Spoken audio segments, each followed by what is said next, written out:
क्योंकि ये जो ऑपरेशन है ये इसकी 2-3 इन्वेस्टिगेशंस आ चुकी हैं और तीनों ही जो है वो परेशान कुन है इमिग्रेंट्स के हवाले से। इसके साथ साथ उन्होंने ये भी कहा कि कुछ लोग एथेइस्ट अपने आप कहते हैं कि हम किसी मजहब पे यकीन नहीं रखते, वो भी समझते हैं कि मुझे शॉर्टकट तरीके से आसानी से मिल रहा है। तो उसके पीछे आपको सोचने की जरूरत होती है कि ये जो कानून बनाए गए हैं, इन कवानीन का आप पर एहतराम करना एक अच्छा शहरी। मैं ये समझता हूँ कि चलो हमजिन्स परस्ती का केस तो हो गया, वो भी एक झूठ अगर आप बोलेंगे तो ज़ाहिर है आप उस कम्युनिटी को भी नुकसान पहुँचा रहे हैं, यहाँ के सिस्टम को भी नुकसान पहुँचा रहे हैं और हम एक मुल्क के लिए भी मजाक का निशाना बना रहे हैं। दूसरी जानब आपका हौसला कैसे पड़ जाता है कि आप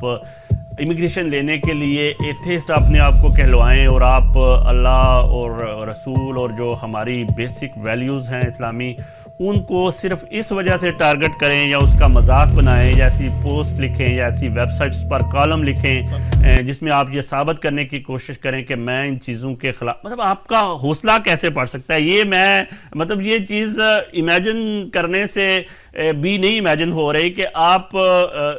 सिर्फ लेने के लिए 2-3 सिस्टम्स को नाराज़ कर रहे हैं। एक तो आप अल्लाह और उसके रसूल को नाराज़ कर रहे हैं, एक दूसरा आप अपने मज़हब जिस पर आप बिलीव रखते हैं आप उसको नाराज़ कर रहे हैं, आप अपनी वैल्यूज़ के खिलाफ जा रहे हैं। तीसरा आप इनके सिस्टम को जो है आपके जो भी नज़रियात हैं, अगर आप मज़हब से बागी हैं, आपका हक है, आप कह सकते हैं कि जी मुझे फ़लाँ चीज़ पर एतराज़ है, लेकिन अगर वो उस वजह से नहीं है बल्कि दूसरी वजह से है कि आप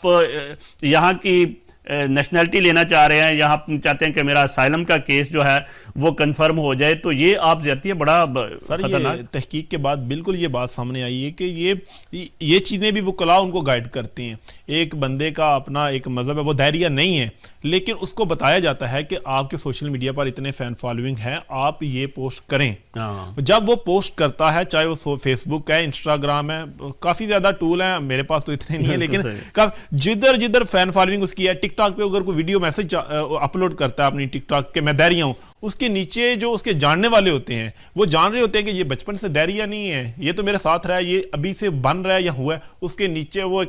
कमेंट्स करते हैं, उसको हेट, उसको मारने का जो भी एक है, वो जब क्योंकि वो जान रहे होते हैं कि ये फेक कर रहा है, तो वो जो कमेंट्स आते हैं उसी बेस के ऊपर आगे जो है वो केस फायर होता है कि देखें जी मेरी जान को ये खतरा है। फिर उसकी खतरे को मद्देनजर रखते हुए उसको साइलम दिया जाता है और फिर वो सारा पकड़ा जाता है। तो ये कितनी बड़ी बदनामी का बायस है। अपने आप से धोखा, कानून से धोखा, पाकिस्तान से धोखा, इस्लाम से धोखा, और आपको क्या मिला? अभी वो सारे जो है ना वो सारी सामने चीज़ें आ गई हैं और जिसने साइलम लिया है और कानून नाफिज करने वाले इदारे ये कह रहे हैं चाहे उसकी नेशनैलिटी भी हो गई है वो पकड़ा जाएगा और उसके खिलाफ जो है वो। ज़ाहिर जी आप एक चीज़ है नहीं और आप मुझे तो पहले एक अखलाकी ज़िम्मेदारी भी इंसान की होती है। आप एक ऐसा आर्टिकल लिखते हैं या किसी वकील के कहने पे लिखवाते हैं या कुछ ऐसी वेबसाइट उन्होंने बाकायदा पूरी एक रैकेट को निकाला है बाहर, इन्वेस्टिगेट किया है कि ऐसी जो बनी हुई हैं वेबसाइट जहाँ पे ऐसे लोग अपने आर्टिकल लिखवाते हैं और फिर बल्कि ऐसे ग्रुप बनवाए हुए हैं जिनसे बाकायदा तौर पर गालियाँ दिलवाते हैं, थ्रेट दिलवाते हैं, ताकि वो थ्रेट जो है वो एक प्रूफ बन जाए, ताकि वो जाके बता सकें अदारों को कि ये देखें जी मेरी जान को ख़तरा है, अगर मैं वहाँ गया तो मेरा तो कुछ नहीं होगा। यानी आप